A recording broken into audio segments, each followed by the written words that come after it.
This week I've got news updates, new releases, and major game updates to cover, so keep watching for the latest cozy gaming news. Around a month ago, Concerned Ape confirmed that Stardew Valley will receive a 1.7 update, though there's no release date yet.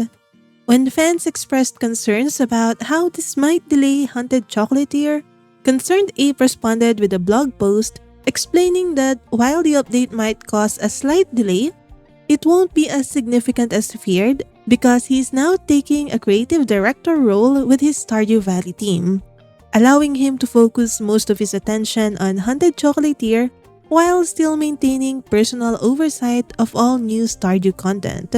He plans to spend a little more time on Stardew Valley's update at some point, but that may not happen until Haunted Chocolatier releases.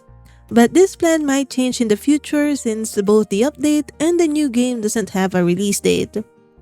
The blog post also included new images showing Haunted Chocolatier's progress. This confirms that the development remains active despite the upcoming Stardew update.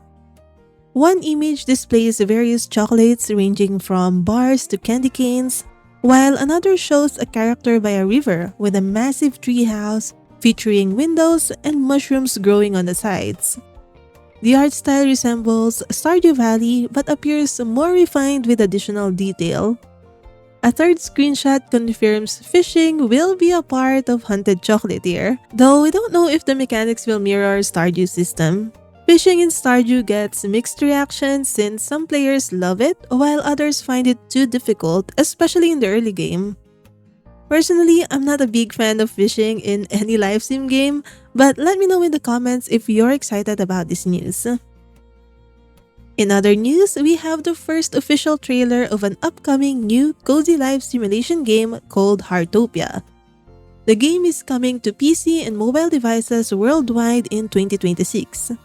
You'll play as a town developer arriving on a blissful island, customizing furniture, putting together outfits, and building your perfect home with seamless user-generated content support. The game focuses a lot on creativity and customization because it will let players decorate furniture, style vibrant outfits, and share their creative designs with the community. The rainy day vlog-style trailer shows off the serene atmosphere as you shop around town, play with pets, and cook meals for friends. The live sim genre is getting pretty crowded, so I'm curious to see what makes Heartopia stand out beyond the beautiful visuals and customization. The user-generated content support could be interesting if it's implemented well. I don't see any Steam page for it yet, but I'll let you know once we have more details about this game. For now, let's take a look at some brand new games that recently launched. First up, let's talk about Strange Antiquities, which comes from the same developers who created Strange Horticulture. You play as an apprentice running an occult antiquity shop in the mysterious town of Undermere, examining and cataloging strange artifacts from townsfolk with unusual problems. The gameplay involves studying illustrated tomes to identify objects, making choices about whether to help or hinder customers with powerful items, and exploring the town using hand-drawn maps to investigate rumors and retrieve artifacts. This was actually my favorite game from this week's releases that I tried. The puzzle complexity builds gradually in a really satisfying way, and I love how some of your choices affect both the world and narrative around you. The storytelling is exceptional, which isn't surprising given how well-received Strange Horticulture was with its overwhelmingly positive Steam reviews. While it's not a direct sequel, fans of Strange Horticulture will recognize some familiar faces and feel right at home in this dark but welcoming world. If you enjoyed the atmospheric, puzzle-solving, and occult themes of Strange Horticulture, Strange Antiquities expands on those concepts while telling a completely new story. Plus, there's a shop cat named Jupiter who demands daily attention, which is always a bonus in my book. This was released last September 17th, and there's a demo if you want to try out the first 2 days in-game. If you ever wondered how you'll build a town or your own city from scratch, this next game is for you.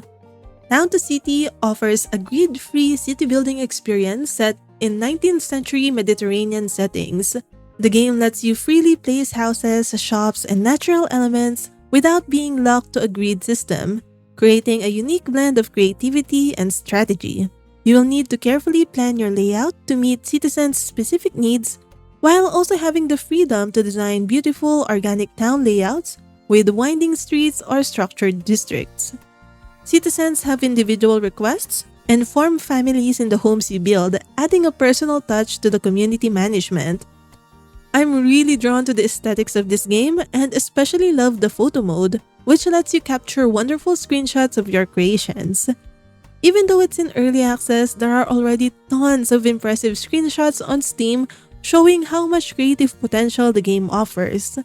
The grid-free building system gives you that pixel-perfect placement freedom, whether you want to focus on economic growth or spend time beautifying every flower bed and plaza. The voxel art style creates a gorgeous foundation that makes it easy to build something you'll want to photograph and share.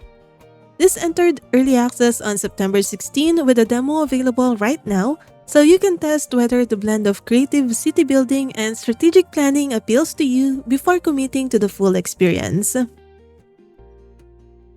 Another game that released into early access on September 16 is Voyagers of Nera, a cooperative survival crafting game set in a magical ocean world where you play as an echo, descendant of ancient protectors. The game supports up to 10 players as you sail between islands, build seaside bases, and awaken lost spirits while battling sea monsters.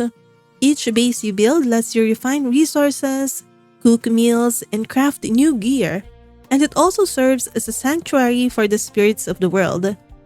Build amenities to attract and protect them.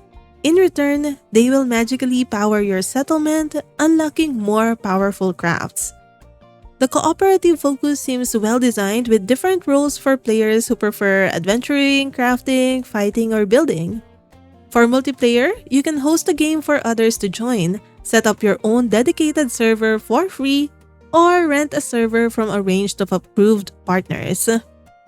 Moving on from early access games, let's take a look at Henry Halfhead, which released on September 16. This is a quirky sandbox adventure where you play as a half-headed character who can transform into any object within reach.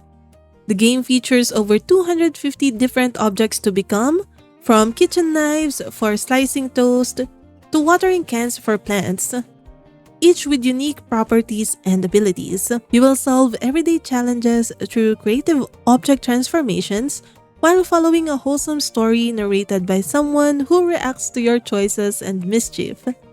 I also had the chance to play this one myself and found it surprisingly entertaining. The narration really makes the experience. It's funny and actually changes based on your actions, like if you turn your homework into a paper plane instead of submitting it. What I appreciated most was how the game rewards creative problem solving. Even though there's a main story path, you can find alternative solutions to progress, and the game acknowledges this with fun alternative narratives and Easter eggs. The local co-op mode adds another layer of potential chaos if you want to experience it with a friend. For anyone looking for something different and playful, this offers a unique twist on puzzle solving that celebrates experimentation over following rules.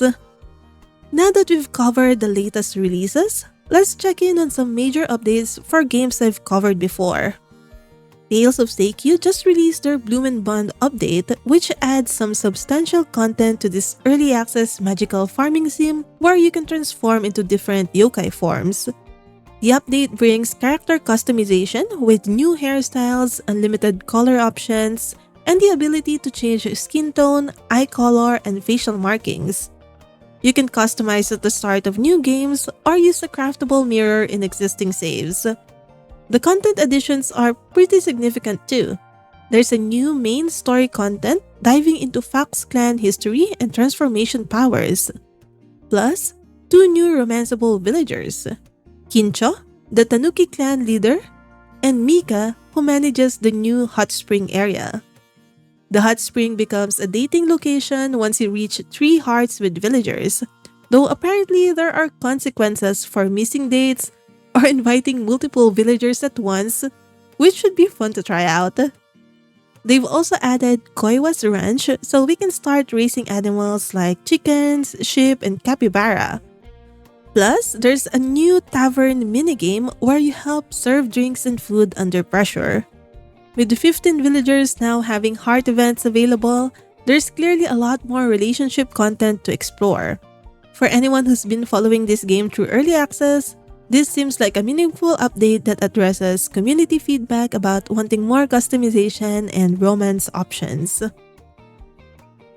Seeds of Calamity also received its first content update after its early access release, adding 2 new farm animals that become available in Year 2. Sky pheasants and woolly boars. Both can be housed in existing pens, though each pen is still limited to 4 animals.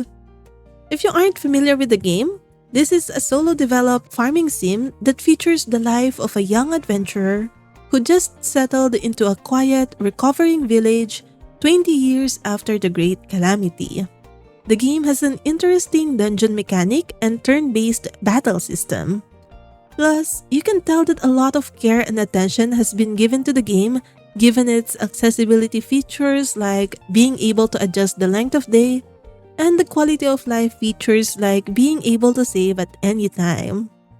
This update also introduces a spinning wheel that lets you refine wool from snow-top sheep and woolly boars to increase their value. The sky pheasants produce sky eggs, which unlock new cooking recipes, including poached eggs available during the Rock Hen Carnival. There's also a new snow-top sheep companion option and quality of life improvements like being able to view shrine offerings from your journal menu. The developer also tackled numerous bug fixes, improved UI and controller support, and balanced some crafting recipes. The next update planned focuses on combat, and I'm looking forward to see how the game develops until its full release. There's always something new happening in the cozy gaming world, so make sure to subscribe to stay updated on all the latest releases and updates. That's it for this week though. Stay cozy and keep gaming!